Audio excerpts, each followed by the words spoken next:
بسم اللہ الرحمن الرحیم۔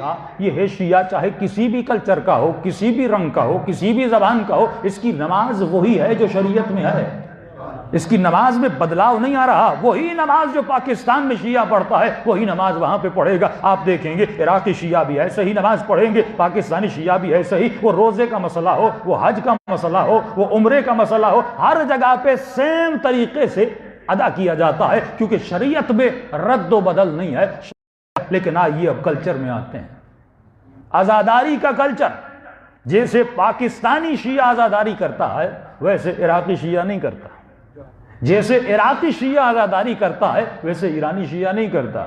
آپ کے ماتم میں اسپیڈ ہے، ایرانی ماتم تھوڑا سلو ہے، اور جیسے عراق میں جائیں گے اور سلو ہو جاتا ہے۔ یہاں پر کسی نے یہ اعتراض نہیں کیا کہ پاکستانی اسی طرح ماتم کرتے ہیں تو عراقیوں کو بھی اس طرح کرنا چاہیے یا ایرانیوں کو اس طرح کرنا چاہیے۔ اس وقت آپ کہیں گے قبلہ یہ شریعت نہیں ہے، یہ کلچر ہے۔ ہم اپنے کلچر کے مطابق کر رہے ہیں، وہ اپنے کلچر کے مطابق کر رہے ہیں، اور افریقی اپنے کلچر کے مطابق کر رہے ہیں۔ تو اتنی بات تو سمجھ آتی ہے کہ عزاداری کلچر کا نام ہے، شریعت کا نام نہیں ہے۔ آپ یہ کہہ سکتے ہیں کہ غم حسین کا تعلق شریعت سے کیا ہے؟ شریعت تجھے جواز دیتی ہے کہ یہ کام کرنا جائز ہے یا جائز نہیں ہے۔ جب اس نے جواز دے دیا، اب اس کام کو منانے کا طریقہ جو ہے وہ تمہارے کلچر کے حساب سے ہے۔ اگر شریعت اس کلچر کو اجازت دیتی ہے تو اسلام بھی اس کلچر کو قبول کرتا ہے۔ لیکن ایک بات مد نظر رہے کہ کلچر میں رد و بدل ہے، کلچر بدلتا رہتا ہے۔ انہوں نے کہا نہیں، ان کو کلچر پر اسٹرکٹ کر دو اور یہ کہہ دو کہ ہم کبھی کلچر کو بدلیں گے نہیں۔ بھائی تمہاری موبائل کا سافٹ ویئر بھی اپڈیٹ ہو، ہمارے بچوں کی پڑھائی کے بکس بھی اپڈیٹ ہوں، تم جب بال کٹوانے جاؤ تو نائی کو اپنے بالوں کی کٹائی بھی تمہاری اپڈیٹ ہوتی ہے، اور کہوں کہ آج داڑھی کا اسٹائل یہ کیوں ہے تو اس وقت بھی کہتے ہو مولانا کلچر بدل چکا ہے، فیشن بدل چکا ہے، تمہارے کپڑے بھی بدل جائیں، ہر چیز بدل رہی ہے، تو پھر یہ کیوں نہیں تم کلچر کو کیوں نہیں بدلتے عزاداری کے؟ یہ ضد کیسی کہ مجھے ویسی ہی عزاداری منانی ہے جیسے میں 50 سال پہلے مناتا تھا، جیسے میں 60 سال پہلے مناتا تھا۔ جب دنیا بدلتی ہے، تعلقات بدلتے ہیں، فہم و شعور بدلتا ہے، وسائل بدلتے ہیں، تو تمہیں بھی چاہیے کہ تم عزاداری کے طور و طریقوں کو بدل دو۔ پہلے عزاداری بغیر لاؤڈ کے ہوتی تھی، اب لاؤڈ سے ہو رہی ہے، اب موبائل میں بھی جا رہی ہے، اب فیس بک میں جا رہی ہے۔ اس کا مطلب تم کلچر کے ساتھ اپنے طور و طریقوں کو بدل رہے ہو۔ پہلے لاؤڈ پہ اعلان ہوتا تھا مولانا آئیں گے، پھر اشتہارات دیواروں پہ لگتے تھے، اب واٹس ایپ پہ میسج جاتے ہیں۔ اس کا مطلب تم نے زمانے کے ساتھ ساتھ تشہیر کو بدلا۔ لیکن سوال یہ ہے تم عزاداری کے طور و طریقوں کو زمانے کے ساتھ بدلتے کیوں نہیں ہو؟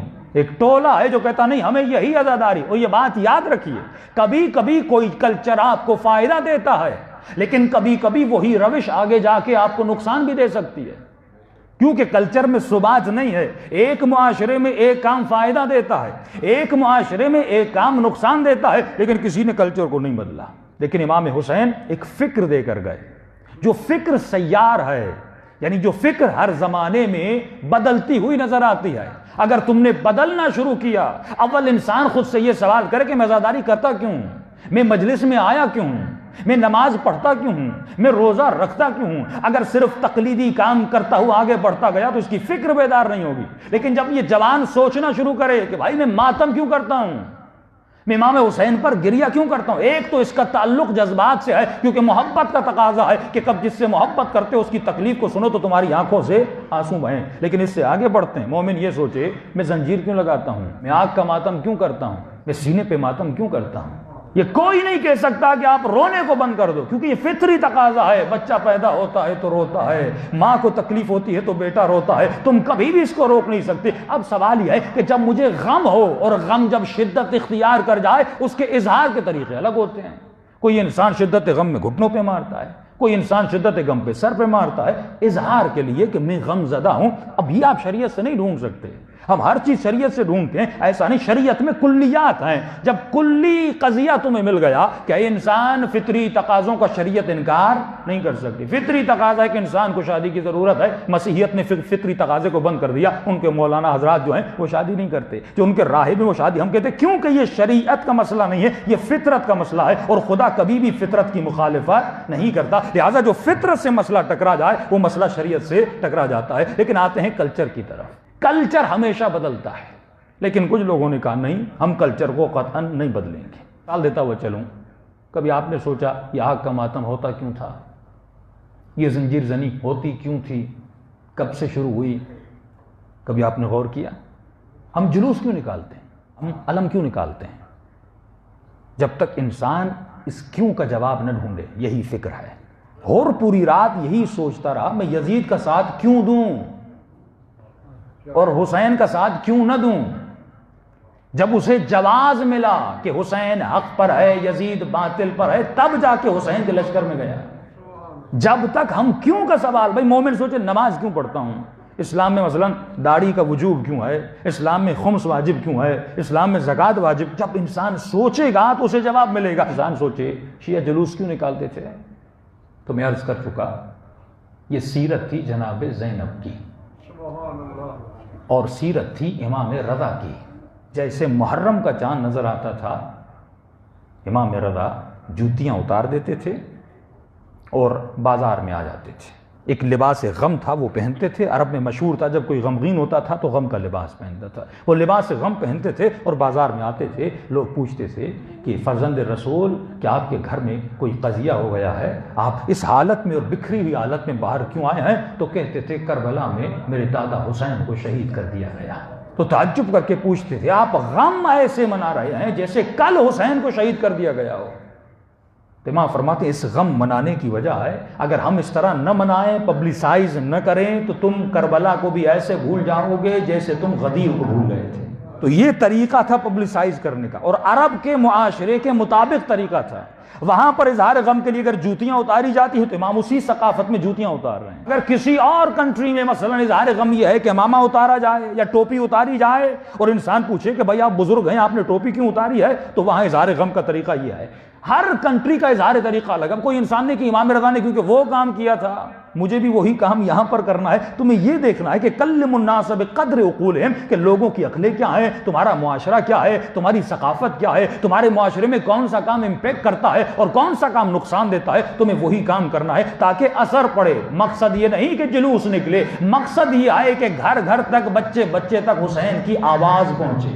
اصل عزاداری کا مقصد یہ کہ مجھے حسین کے پیغام کو پہنچانا ہے۔ یہ تو تھا جلوس کا مقصد، یعنی ٹی وی کا زمانہ نہیں تھا کہ ہم لوگوں کو بتائیں کہ امام حسین کے ساتھ کیا ہو۔ یہ بہترین طریقہ تھا، جس گاؤں میں جس محلے میں رہتا ہوں وہاں پر جلوس نکالوں تاکہ جسے پتا بھی نہیں، جو حسین کو جانتا بھی نہیں، اس کے بعد وہ جان جائے کہ ہر سال شیعہ جلوس نکالتے ہیں، اس جلوس میں کسی حسین کا ذکر کیا جاتا ہے۔ تو یہ تھا پبلسائز کرنے کا طریقہ۔ یہ اس زمانے کا اسٹرانگ سوشل میڈیا تھا کہ ہم جلوس نکالتے تھے، دنیا کو پتہ چلتا تھا، ایک رسم تھی، ایک روش تھی۔ اس کے بعد اور آگے چلتے ہیں، انہوں نے کہا اب لوگ پتہ تو چل گیا لیکن لوگوں کو جمع کیسے کریں؟ تو ایک انوکھا کام کرو جس سے دنیا جمع ہو جائے۔ اب انوکھا کام کیا تھا؟ کہ آگ کا ماتم کرتے۔ اب شہر پہ پتہ چلے کہ چند لوگ ہیں جو آگ پہ دوڑ رہے ہیں، پورا شہر جمع ہوگا کہ نہیں ہوگا؟ بالکل انوکھا کام ہے نا، کون آگ پہ دوڑتا ہے؟ پتہ چلا بھائی یہ قوم ہے جو آگ پہ دوڑنے والی ہے۔ کب؟ عاشورہ کے دن یا شب عاشور یہ آگ پہ دوڑیں گے۔ مجھے یاد ہے بچپنے میں آگ کا ماتم بڑا ہوتا تھا، پورا شہر جمع ہوتا تھا اور یہ جوان یا زادار آگ کے اوپر سے گزر جاتے تھے، اور جب یہ شہر کے لوگ پوچھتے تھے تم آگ پہ دوڑ کیوں رہے ہو، اس وقت بتاتے تھے ارے ہم چند لمحوں کے لیے اس آگ پہ کھڑے نہیں ہو سکتے۔ تصور کرو نبی زادیاں جب خیموں میں تھیں، دشمن نے جب خیموں کو آگ لگائی، اس تصور کو ان کے ذہنوں میں بیدار کیا جاتا تھا کہ مجمع جمع ہو، کس طریقے سے مجمع کو جمع کیا جائے۔ رسول خدا کبھی دعوت ذوالعشیرہ دے رہے ہیں، ہم نیاز کیوں کرتے ہیں؟ بڑا بڑا نیاز ہوتا تھا تاکہ پورے شہر کے غریب غربا کم از کم کسی نیاز کی خاطر جمع ہو جائیں اور ایک نام حسین کا سن کے یہاں سے چلے جائیں۔ جس طرح رسول نے کفار کو دعوت دی، نیاز صرف مومنوں کے لیے نہیں ہے، میں تو کہوں گا نیاز ہے ہی غیروں کے لیے۔ ہمیں تو گھر میں کھانا مل رہی، نیاز آدمی اصل نیاز کا کانسیپٹ یہ ہے کہ کھانا کرو تاکہ دنیا جمع ہو، لوگوں کو بتاؤ کہ بھائی کل کھانا ہے اور فری میں کھانا دیا جائے گا، تاکہ وہ کھانے کے لیے آئیں اور کھانے کی وجہ سے حسین کو لے کر جائیں۔ دعوت ذوالعشیرہ میں مومنوں کو نہیں بلایا گیا تھا، مشرکین کو بلایا گیا، کفار مکہ کو بلایا گیا، اور اتنی بڑی دعوت کی گئی کیونکہ رسول کو پتا تھا یہ پیٹ کے پجاری ہیں، ایسے تو آئیں گے نہیں، کم از کم اللہ کا رزق کھلا کے ان کے وجود میں تھوڑا نمک ڈالا جائے تاکہ یہ کبھی نمک حرامی نہ کرے۔ جب آپ نے کسی کو حسین کے نام پہ تھوڑا لقمہ کھلا دیا نا، کیونکہ یہ نمک وجود میں جا کے اثر ڈالتا ہے، اس لقمے کے بھی اثرات اپنے ہوتے ہیں. لنگر کا بھی ایک مقصد تھا. پھر کیونکہ ہمارا ایک کلچر تھا, یہاں پہ ذوالجناح نکالا گیا. کیوں کلچر تھا, یہاں پہ مسلم بھی تھے, ہندو بھی تھے, اس کلچر کے حساب سے کچھ چیزیں اٹریکٹیو تھیں, ہم نے ان کو نکالنا شروع کیا. اب ذوالجناح نکلی, بھائی کس کی شبیہ ہے, کیوں نکال رہے ہو, تم ہر حیوان کا احترام نہیں کرتے, ذوالجناح کا احترام کیوں کرتے ہو؟ تو ہم نے کہا کربلا میں اس حیوان نے ان انسان نما حیوانوں سے زیادہ وفاداری کی. تھا تو حیوان لیکن وفا میں فرزند رسول سے اتنی وفاداری کی. اور ذوالجناح کیوں کہتے ہیں؟ دو پروں والا. یہ دو پر کیوں ہیں؟ کیونکہ جب ظالم حسین کو تیر مار رہے تھے اور مولا زمین پر پڑے ہوئے تھے, امام کے سامنے کھڑا ہو جاتا تھا. فرمایا ایک پوری سائڈ پہ اس کے تیر لگ گئے, پورا وجود بھر گیا. جب بیگ بھر گیا تو اس نے خود کو الٹا اور دوسری طرف اس کے سارے تیر لگ گئے. تو ذوالجناح کہا جاتا ہے یہ تیر جناح کی صورت میں بن گئے. ایسے لگ رہا تھا اس کے پر نکل آیا ہے. اور جب بے بس ہو گیا تو حسین نے کہا جلدی خیموں کی طرف چلا جا, اور وہاں پہ شہید ہوا. جب وہ مظالم حملہ کرنے آئے, اس حیوان نے بڑا دفاع کیا, کیونکہ حیوان کو بھی معرفت تھی. یہاں تک ہم اونٹوں کے لیے کہتے ہیں کہ جب اونٹوں پر بیویاں سوار ہوتی تھیں تو یہ بے زباں اونٹ بولتے تھے آہستہ چلنا, علی کی بچیاں تمہارے پیٹھ پر سوار ہیں. حیوان کو بھی معرفت تھی, لہذا شبیہیں نکالی گئی. اس زمانے میں فلم نہیں تھی میرے عزیز, سینما نہیں تھی میرے عزیز, ڈرامہ نہیں تھا میرے عزیز. تمہیں زمانے کے ساتھ آگے بڑھنا ہے. قرآن کی آیت ہے کہ دشمنوں کے ساتھ لفظ کافہ استعمال کیا گیا. یہ بڑی قرآن کا عجیب لفظ ہے. فرمایا جس طرح دشمن تیرا مقابلہ کرتا ہے اسی طرح تمہیں دشمن کا مقابلہ کرنا چاہیے. جو راہ و روش دشمن اختیار کرتا ہے, حالانکہ وہ حلال ہونی چاہیے, حرام نہیں ہونی چاہیے, لیکن وہی طریقہ, مثلا دشمن تمہارے جوانوں کو گمراہ کرنے کے لیے فلم بنا رہا ہے, ڈرامے بنا رہا ہے. ترکی اپنے پاکستانیوں کے دلوں میں ترکی کی محبت کو ڈالنے کے لیے وہ ترکی ڈرامے بنا رہا ہے. یہ وے آف محبت ہے, وہ آپ کے دل میں اپنے لیے محبت پیدا کرنا چاہتا ہے. وہ سعودی عرب کوشش کر رہا ہے کہ وہاں کے پاکستان مکے مدینے کو استعمال کر کے وہ آپ کے دل میں اپنی محبت ڈال رہا ہے. اب ترکی کام یہ کر رہا ہے کہ وہ ڈراموں کے ذریعے, سیریلز کے ذریعے محبت ڈال رہا ہے. ہمارے جوان ویسٹرنائز کس طرح ہوئے, انہوں نے یورپ کو اتنا دکھایا کہ جوان نے کہا بھائی فرانس سے زیادہ تو کوئی خوبصورت کنٹری نہیں ہے, سوئٹزرلینڈ سے خوبصورت تو زیادہ کوئی کنٹری نہیں ہے. ہم نے تو خود پاکستان کو دیکھا نہیں جتنا ہم نے فلموں میں ان کے ملک کو دیکھا ہے. بیٹھے پاکستان میں ہیں لیکن دیکھ ان کی کنٹریز کو رہے ہیں. ہمیں انڈیا کا اتنا پتا کیوں ہے؟ کیونکہ فلموں میں ہمارے جوانوں کو اتنا انڈیا دکھایا گیا کہ ہم شاید اپنے ملک کے ایکٹرز کو اتنا نہ جانتے ہوں جتنا انڈیا کے ایکٹرز کو جانتے ہیں. کیونکہ دشمن آپ کو دکھاتا ہے. یہ پبلسائز کرنے کا طریقہ ہے, یہ خود کو تعارف اور متعارف کرانے کا طریقہ ہے. اب ہم اسی طریقے پہ اٹکے ہوئے ہیں جو 100 سال کا پرانا تھا. اب مجھے بتائیے کہ اگر امام حسین پر کوئی فلم بنائی جائے وہ زیادہ اسٹرانگ ہے یا ذوالجناح نکالا جائے؟ کون سا طریقہ زیادہ اسٹرانگ ہے؟ اگر وہ گندے ڈرامے بنا رہے ہیں کیا تم اچھے ڈرامے نہیں بنا سکتے؟ اگر وہ میڈیا میں جا کے غلط کام کر رہے ہیں کیا تم میڈیا میں جا کے پوزیٹو کام نہیں کر سکتے؟ ہمارے شیعوں کا کون سا میڈیا ہے؟ ہم کون سے ڈرامے بناتے ہیں؟ ہم کون سی اسلامی فلمیں بناتے ہیں؟ ہم کون سی امام حسین پر اخلاقی فلمیں بناتے ہیں؟ بھائی یہ بچہ جب کمپیوٹر بیٹھتا ہے اس بچے کو کارٹون چاہیے, بچہ کارٹون کو پسند کرتا ہے. اب یہ دن رات ٹام اینڈ جیری دیکھ رہا ہے, یہ دن رات مختلف کارٹونز دیکھ رہا ہے. اگر اسی بچے کو بچپنے میں وہ کارٹون دکھاؤ جن کارٹون میں حسین کا کلام ہو, جن کارٹون میں جناب سلمان کے واقع ہوں, جن کارٹونز میں مختلف اسلامی کہانیاں یا پوزیٹو اور اخلاقی کہانی اور اخلاقیات اس کارٹون میں سکھائی جائے, یہ بچہ اتنا ٹام اور جیری کا عاشق نہیں بنے گا, پھر حسین کا عاشق بنے گا.